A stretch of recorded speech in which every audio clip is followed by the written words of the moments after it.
galerinha do 7º ano, beleza com vocês? Espero que esteja tudo bem. Nessa aula nós iremos estar fazendo a correção das atividades da aula passada sobre formação e ocupação do território brasileiro. Eu passei para vocês aí duas páginas, na verdade, né, que estão localizadas aí no caderno de atividades de vocês. Vamos iniciar nossa correção? Primeira, página 59.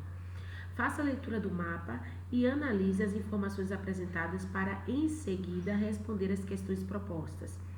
Letra A. Nos tempos das capitanias hereditárias, qual era a localização das terras da unidade de federação em que você mora? Lembrando que o mapa das capitanias hereditárias eram assim, lembra?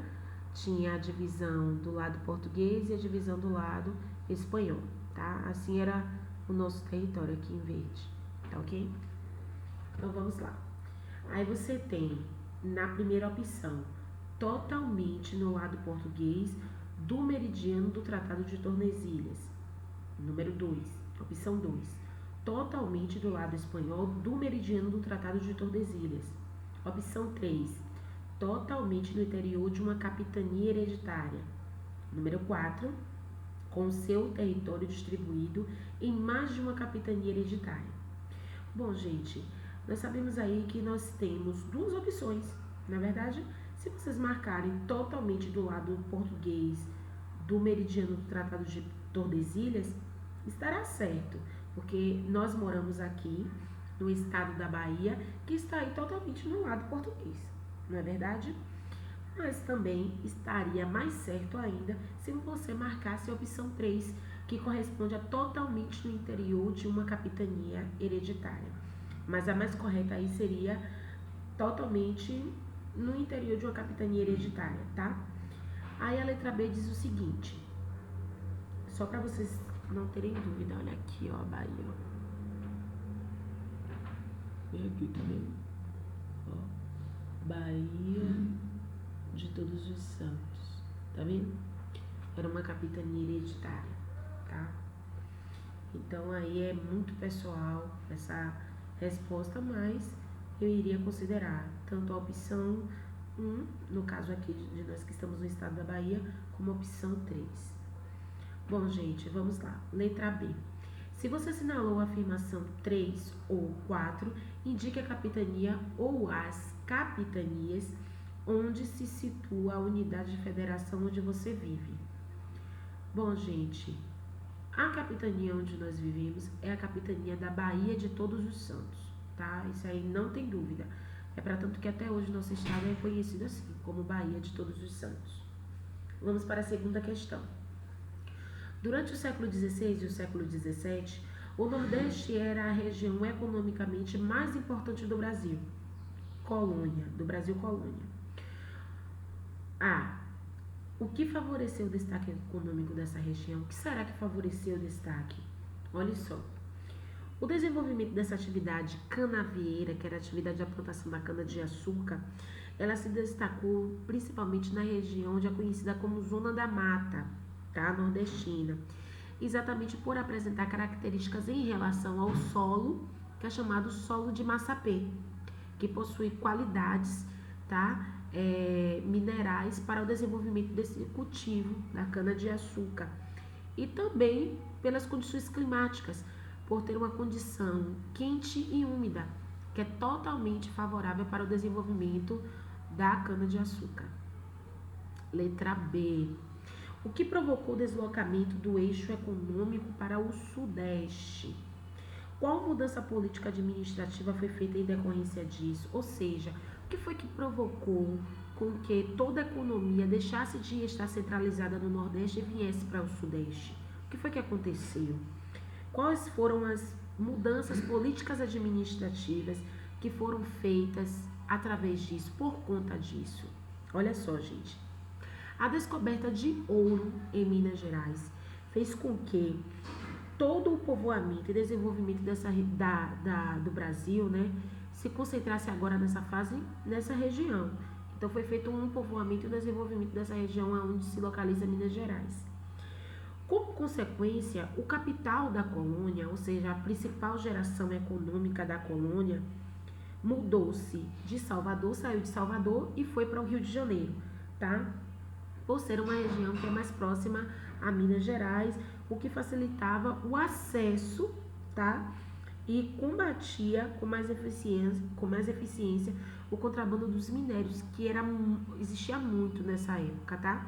Se fazia até contrabando de minérios dentro de imagens. Teve até uma novela que foi retratada por uma rede de TV em que passou bastante isso, o tráfico que era feito através de imagens, através dos rios. Um outro fator histórico, gente, que aponta a mudança da capital de Salvador para o Rio de Janeiro foi a vinda da família real para cá, tá? Quando a família real veio para cá, ela ficou um tempo aqui em Salvador e depois foi exatamente para o Rio de Janeiro. E isso fez com que a capital fosse lá e houvesse todo um desenvolvimento em relação à urbanística da cidade do Rio de Janeiro, inclusive até a fundação do Jardim Botânico do Rio de Janeiro, tá? Vamos aí agora para a página 60. Terceira questão. Complete corretamente as frases com as palavras do quadro abaixo. As palavras do quadro são São Paulo, êxodo, urbanização, siderúrgica, sul, crise, produção e sudeste. Letra A, tracinho. Econômica Mundial de 1929 obrigou os cafeicultores a deslocarem investimentos para o setor industrial. Lembra que eu falei a vocês? Por conta das mudanças que houve na economia mundial, por conta do grande crack de 1929, os comerciantes brasileiros precisavam deslocar o capital. Então, o que foi que eles fizeram? Saíram da zona, que era a zona da agricultura, e mudaram para o setor industrial. Então, foi a crise, tá? A resposta certa é a crise. No tracinho aí você bota a crise, beleza? Letra B. A criação da companhia nacional, tracinho, nacional, em Volta Redonda, Rio de Janeiro, fez com que diferentes áreas do país se organizassem, a sua tracinho para atender às necessidades das regiões industriais do tracinho. Bom, a criação da companhia de siderurgia, tá? De siderurgia, né? Ou seja, a criação da companhia siderúrgica. Desculpa, gente, eu tô um pouco atrapalhada porque quando acontecem os barulhos tira um pouquinho o foco. Bom, letra B. A criação da Companhia Siderúrgica Nacional. Então, a resposta do primeiro tracinho da letra B é siderúrgica, tá? Fez com que, em Volta Redonda, houvesse diferentes áreas do país, diferentes áreas do país se organizassem em relação à sua produção. É a resposta do segundo tracinho. Para atender as necessidades das regiões industriais. Terceiro tracinho, sudeste, porque sabemos que o Rio de Janeiro ele se localiza na região sudeste, beleza? Letra C. O processo de industrialização acentuou a tracinho e o tracinho rural. Então, esse processo de industrialização trouxe modificações urbanas, então acentuou a urbanização, fez com que áreas rurais, áreas que ainda não eram tão desenvolvidas, passassem a ser mais urbanas, tá? E houvesse dessa forma em outras áreas que não tinham parâmetros, não tinham instrumentos, não tinham ainda alguns subsídios para serem transformadas em áreas urbanas, continuavam em áreas rurais, houvesse um êxodo rural, que já é a resposta do segundo tracinho aí da letra C, tá? O êxodo rural era a saída das pessoas do meio rural para as zonas urbanas em busca de melhores condições de vida. Letra D.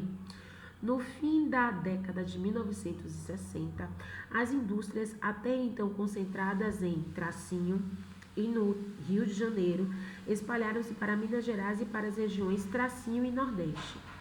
Gente, no fim da década de 1960, as indústrias que eram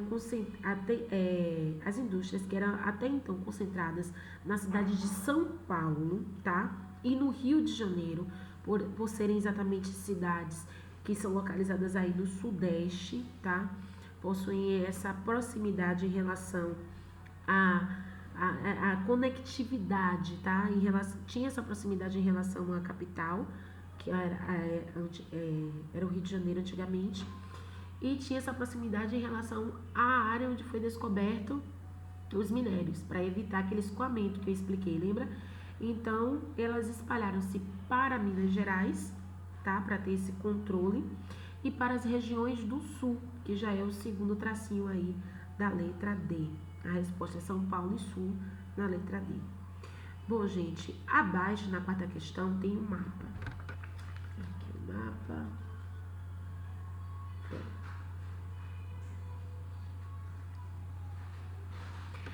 Analise o mapa das atividades econômicas desenvolvidas no Brasil durante o período colonial e explique em seu caderno como as atividades econômicas, como o algodão, as drogas do sertão e a criação de gado exerceram influência em relação à extensão do território brasileiro. Esse mesmo mapa, gente, na aula virtual passada, eu analisei junto com vocês. Cada uma dessas cores identifica um tipo de trabalho que foi desenvolvido, tá? Dessas cores em verde claro, verde escuro, laranja, amarelo, roxo e um verde musgo, tá? Cada uma delas significa aí um produto que foi desenvolvido. Sendo que essas cores aqui em cima, em amarelinho claro e um laranjinha parecendo bege, tá? Identifica exatamente a divisão territorial em relação ao Tratado de Tordesilhas e o Tratado de Madrid.